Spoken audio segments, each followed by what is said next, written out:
Alright, playing some Wipeout Pure. I am not very good at this game, as you will see. But yeah, decided to play it after I noticed, or after the whole F-Zero 99 debacle. I felt like playing something F-Zero like, and I never played a Wipeout game before, but knew there was comparisons to F-Zero. So here we are now. Honestly, at the end of this, I'm just more in the mood to play F-Zero, like GX or something. I was thinking maybe this game could capture the feeling of a little more of a fresh, although maybe not a modern, take of F-Zero, and it didn't necessarily do that for me. Especially with these items, like, I don't know. It's very Mario Kart-esque, and I've never really played F-Zero and was like, boy, I really wish I could throw items like in Mario Kart. Plus, I can't even really tell what they are half the time. You know, I get they're going for a certain style and aesthetic, but I know they're color coded, but then they're just sort of generic looking shapes. It's a lot easier in Mario Kart when you see it's a shell or whatever, rather than like a really simple outline of a shell. This is on. This is like their all cup tour thing, which I like. That was something in. I think it was only in Mario Kart Double Dash. I don't know if they ever did it again, and I can't think of another game that does it. So I will give them that. That I do like the all cup tour deal. Fuck, didn't get the boost there, but at least I was able to get the game. I actually got the game brand new, and I've only had a PSP since 2019, 2020, somewhere around there. So to get a old-ish, 10, 15-year-old game brand new, that was pretty cool. That was one of the few. I think I got EA Replay for Road Rash. I think that one may have also been new, and maybe one or two others, but this was the first one I found. I decided to get this one because I thought I would eventually try it since I like F-Zero in that. Like I said, there was a little comparison there, and I particularly got this one because it was between this, or there was two of them on PSP, but I got this one in particular because it had retro courses in it, which I thought would be a good thing. Help, I don't know, make me a little more versed in the franchise. Give me a little bit of a taste of what's to come if I like the game enough, which I don't really not. So we'll probably just leave it at this game. I don't feel particularly compelled to explore the rest of the series. But hey, at least I got a little bit of a taste for the other games, as opposed to nothing. Yeah, we're gonna start getting the boost at the beginning again. Missing it did translate to a win the first time, but then it transferred to a 5th or 6th. I don't even remember where we finished the last one.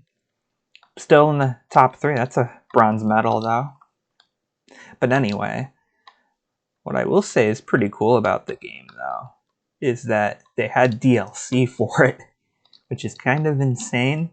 Like, I don't remember the timeline of everything exactly, but I think the PSP came out before, like, the PS3 and the 360, which really sort of normalized DLC, at least in terms of, not being on PC.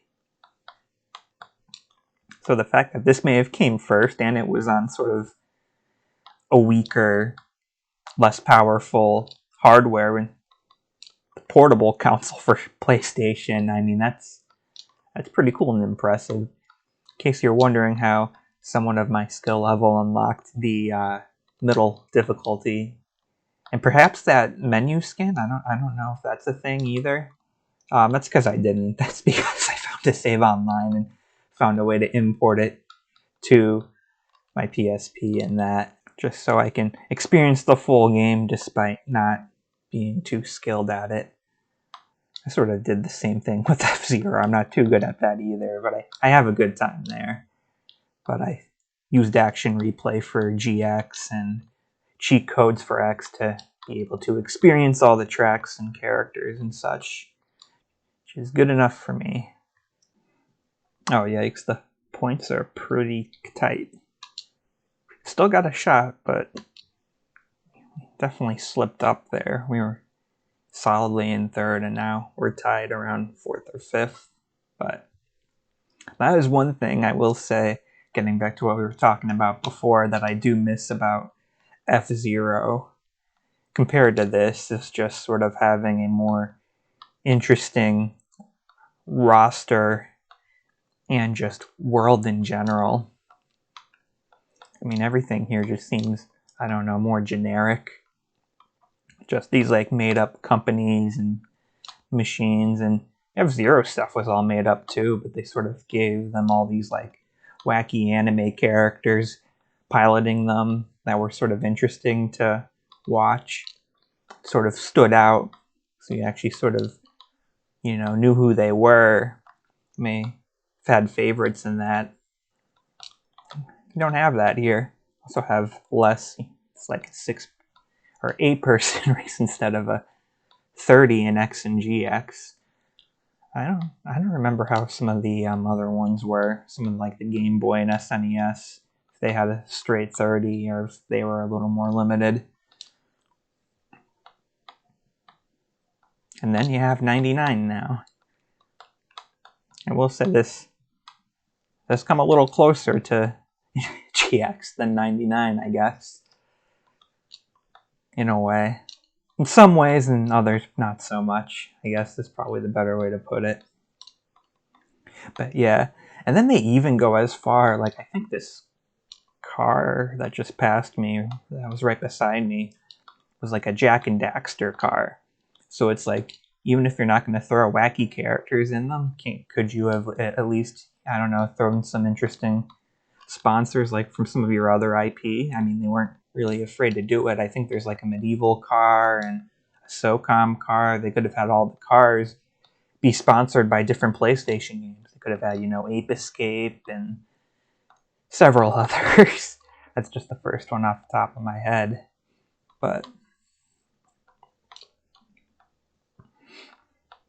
or even just parody real world like cars and brands and stuff. I don't know, could they get in trouble for having a red car that so happens to be called Ferrari? I don't know. I feel like a lot of people get away with a lot of different parodies, so why not?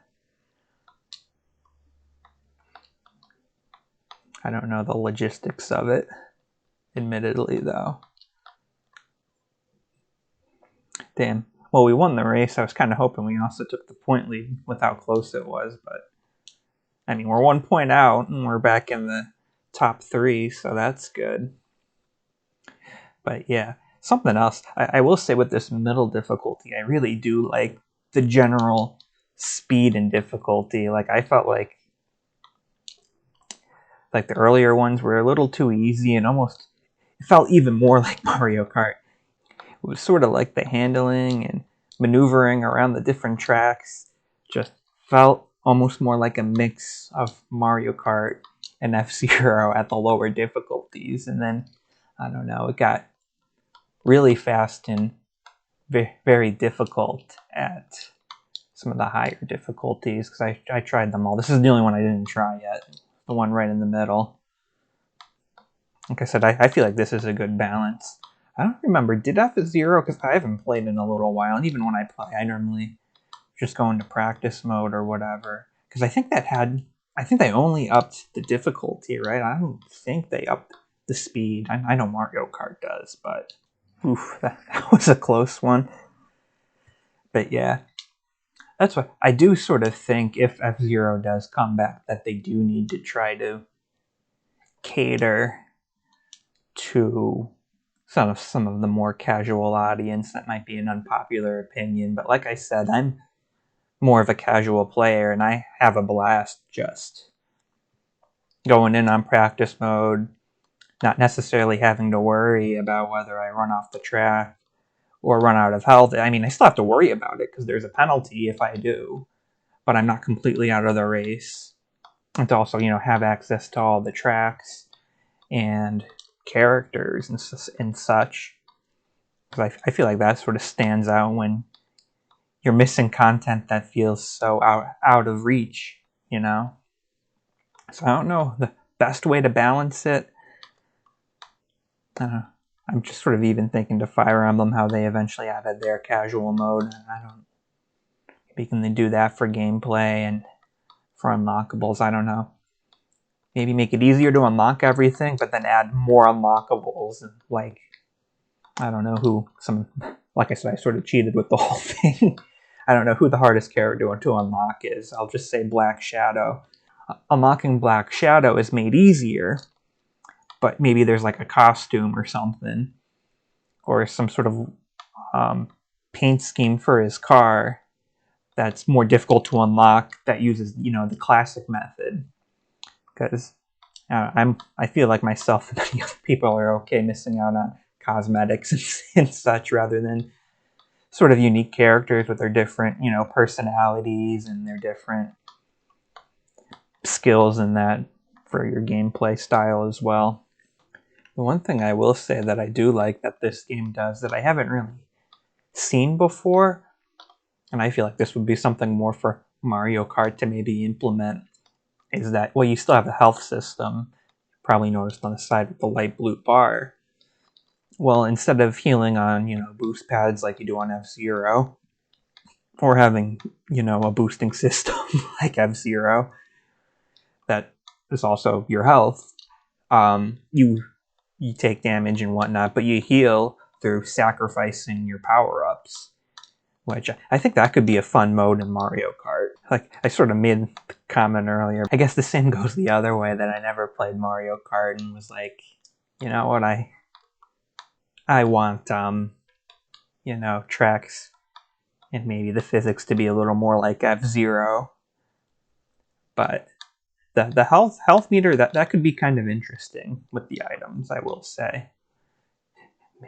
Leaves you with some interesting choices and strategy. That last track actually might be one of my favorites. It really gelled well with this difficulty. I should note that this isn't my first trip to any of these tracks. What I wound up playing through is at first I did the first cup on the easiest difficulty, but then that was sort of a little too slow and not super fun. So then I did all the cups on the second difficulty on a new profile, and then I went back and there's 2 all cup tour-ish cups, so I'm doing the one now on the longer one on the medium difficulty, and then I did the one with 2 cups on the hardest difficulty, the smaller one, and then I did all the ones that aren't part of the all cup tour, which is the 2 classic cups, and I think Delta Cup is also not on any of them. So I did that on the difficulty between the medium and the highest. I will say, the one other thing I did like is that it did have an interesting mode. It kind of reminded me of the Ring Rally, I think it was called, from Crash Team Racing Nitro Field. But essentially you would go and it would keep getting quicker and quicker. It would be harder and harder to stay off the walls, and you're in survival. You can't, there's no items, so you can't heal or anything, and it just becomes more and more difficult to control. In fact, even getting off the gas, like, I was still going pretty fast. But that was a fun idea, fun mode. Didn't last very long. There was only 4 courses, but something I wouldn't mind seeing another game take a crack at. I feel like overall, I did play another F-Zero-esque game, Fast Racing Neo. Did definitely enjoy that one a little more. I feel like their sort of phase shifting thing fit in a lot more. And then, like I said, they had less cars, and it was sort of more of a generic theme again. But I feel like the speed and sort of the feeling of the game was a lot closer to F-Zero 2. And like I said, no items. Actually, that was one thing that I think they even advertised, is that they did have an F-Zero-esque mode, because I forget if there was health in the normal mode, but they had one where it was tied to your boost, because there was a boost mechanic similar to F-Zero 2, and linking your boost to your health. I want to say there was a health system in the base game too, but in the normal mode, but I don't remember for sure. Actually, the one thing that's kind of a shame is I played both the Switch and the Wii U one, and I know there was actually a WiiWare one before the other two, and the Switch one pretty much built off of the Wii U one, but I think the WiiWare one was a little more unique. I think it may have had different courses and stuff. I can't find much about it, at least when I looked into it a while ago. But then it's just kind of a shame, WiiWare is all gone now. No easy way to get it legitimately. Hey, I'm first now. Still more to go though, but I think we can actually, if this is the last one, I don't even know where we're at. I don't even think it's telling us how far we are in the cup. But if this is the last one, I think that we could finish, because I think it's 1 point between each position, but first gets an extra 2 points. So we can finish, I think, I don't know if we would win a tiebreaker. I don't know how that works in this game. So we can finish like third and still win the cup if this was the last one, which is nice. This is the very first track, actually, I think. I don't know if they would end with the very first track. Could be kind of... I will say this was a more difficult first course, at least when I can sort of think of other comparable first courses in like F-Zero and such. But yeah, that's pretty much it for this one.